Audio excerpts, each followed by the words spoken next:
अस्सलाम वालेकुम स्टूडेंट्स, मैं सर अहमद शाह आपको से मुखातिब हूँ। आज हम सेकेंड ईयर केमिस्ट्री का एक और टॉपिक आपसे डिस्कस कर रहे हैं जो चैप्टर नंबर 5 से कंसर्न है। इसका नाम है corrosion and it's prevention. Corrosion को रस्टिंग भी कहते हैं। अब किसी भी मेटल पर जो रिएक्टिव मेटल्स हैं या मॉडरेट रिएक्टिव मेटल्स हैं उन पर एक अनडिजायरेबल रिएक्शन होता है और एक सरफेस जो उस पूरे मेटल को खराब कर देती है।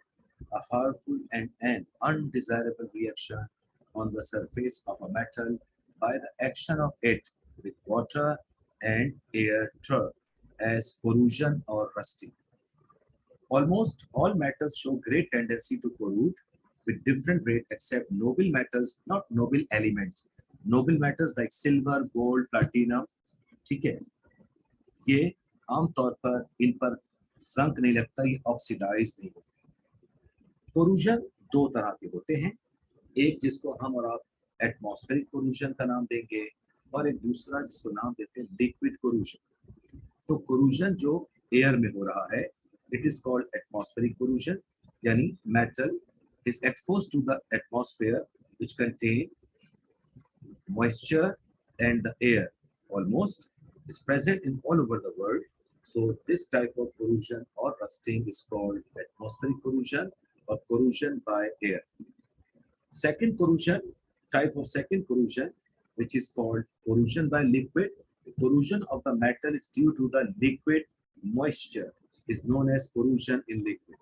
अब देखिए वहां पर एयर मौजूद नहीं है, लेकिन आपने किसी भी कील को पानी में डिप करके रखा हुआ है तो भी उस पर जंग लग सकता है। आमतौर पर डिफरेंट मेटल्स की सरफेसेस पर लगने वाले रस्ट का कलर डिफरेंट हुआ करता है।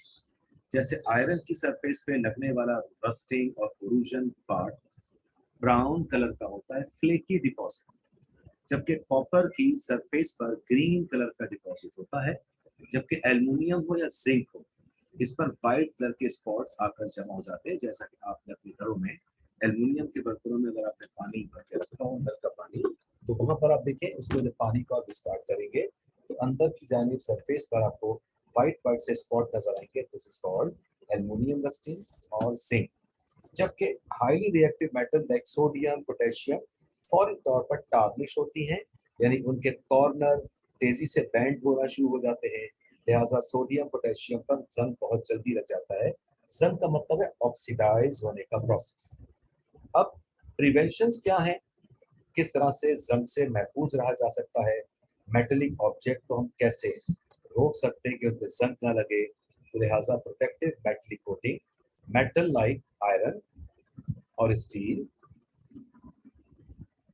अगर हम इन पर प्रिवेंशन करना चाहते हैं प्रोटेक्टिव मेटलिक कोटिंग का, तो मेटल लाइक आयरन या steel can be protected by electroplating.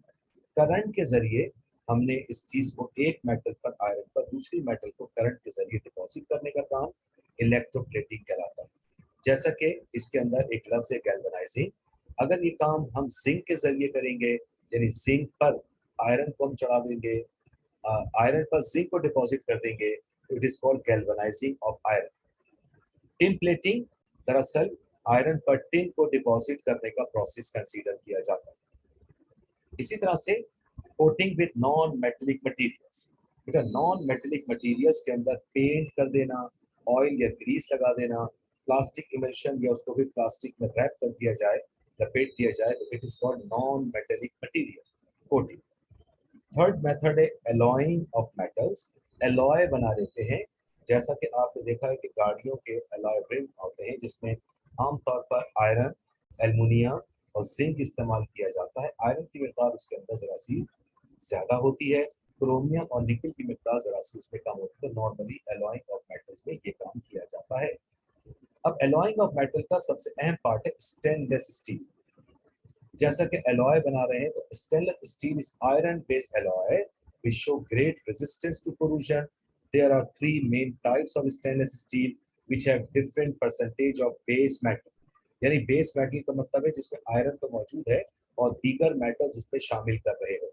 देखिए ये पहला वाला जो स्टेनलेस स्टील कंटेनिंग, जिसके अंदर 13% क्रोमियम, 0.1 से 0.4% कार्बन होगा, इस स्टील को नॉर्मली हम कार्बन स्टील का नाम देते हैं, जबकि stainless steel containing 17% chromium and 2% nickel, बेटा आमतौर पर इसको हम निकेल स्टील का नाम देते हैं, क्रोमियम स्टील का नाम देते हैं।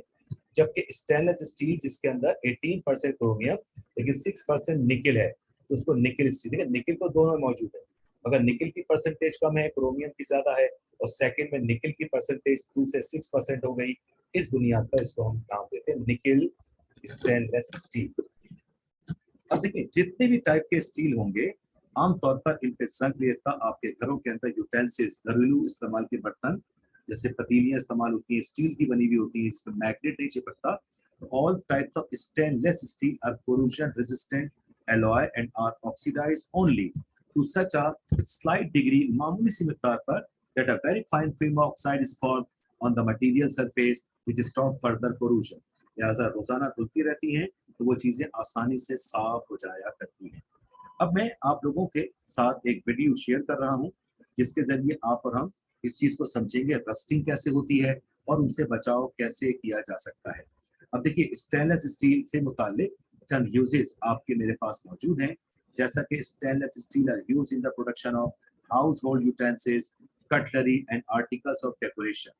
लिहाजा अब हम यहाँ पर इस चीज को एक वीडियो क्लिप के जरिए समझने की कोशिश करते हैं। वेट कीजिए। अब हम और आप एक चीज यहाँ देखेंगे कि रस्टिंग ऑफ आयरन कैसे होता है, इसका एक केमिकल प्रोसेस एयर में किस तरह से, तो हम पहले इस क्लिप को कंप्लीट देखेंगे और फिर इसकी प्रिवेंशन की बात आपसे की जाएगी।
इट मींस बेटा आयरन का जो जंक है उसका chemical formula Fe2O3.XH2O, uncountable water molecules.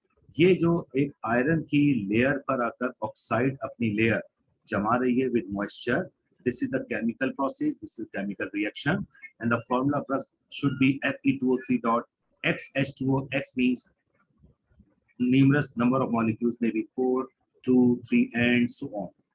This is the formula of rusting। यानी ये आपके सामने जो इसका फॉर्मूला है Fe2O3.XH2O, ये आपके मेरे लिए जाहिर कर रहा है this is the chemical formula of rusting. और जैसे कि आपने यहाँ पर वीडियो में देखा कि एयर में मौजूद मॉइस्चर और एयर में मौजूद ऑक्सीजन ने इस आयरन की सरफेस पर एक रेड ब्राउन मटेरियल आके डिपॉजिट कर दिया। ये मटेरियल Fe2O3.XH2O है और ये पहले दरअसल आयरन हाइड्रोक्साइड था। फेरस हाइड्रोक्साइड मजीद ऑक्सीजन और वाटर मिलकर इसको रस्ट में तब्दील कर देते हैं। यह है केमिकल फॉर्मूला ऑफ रस्ट।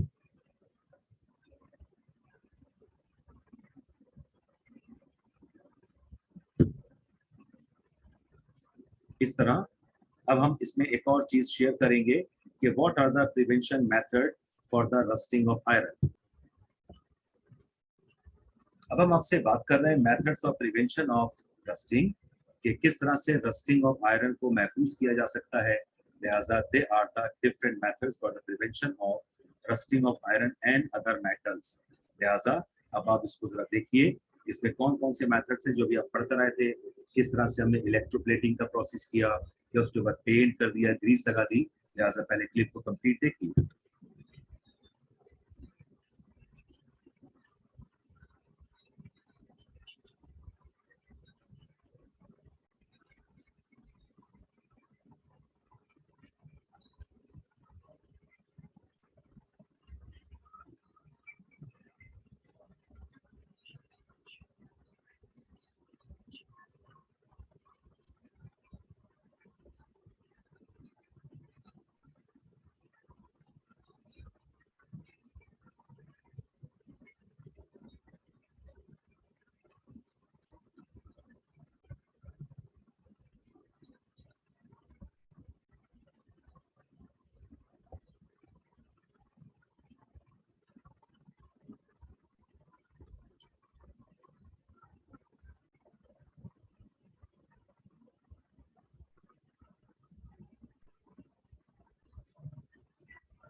इस तरह से कि उसका पेंट कर दिया जाए, इलेक्ट्रोप्लेटिंग कर दी जाए, एक मेटल पर दूसरी मेटल को डिपॉजिट कर दिया जाए। वो मेटल जो आमतौर पर रस्ट नहीं लगता, उनकी कोटिंग उन मेटल्स पे जिन पे रस्ट लगता है, ये सारे के सारे प्रोसेस, ये काम कंसीडर किए जाते हैं, जिनको प्रिवेंशन टेक्निक का नाम दिया जाता है।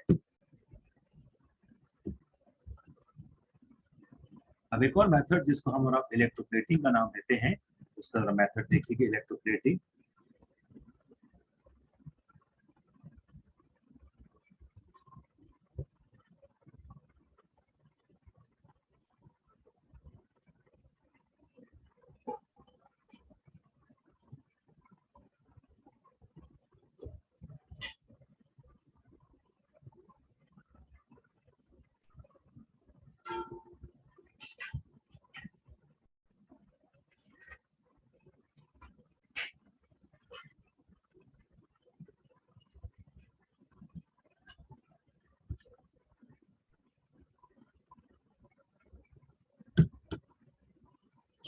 इसी तरीके से आप समझिए कि जैसे हमने स्पून के ऊपर सिल्वर मेटल को डिपॉजिट किया करंट के जरिए, गोल्ड को प्लेट कर देंगे करंट के जरिए, this technique is called electroplating.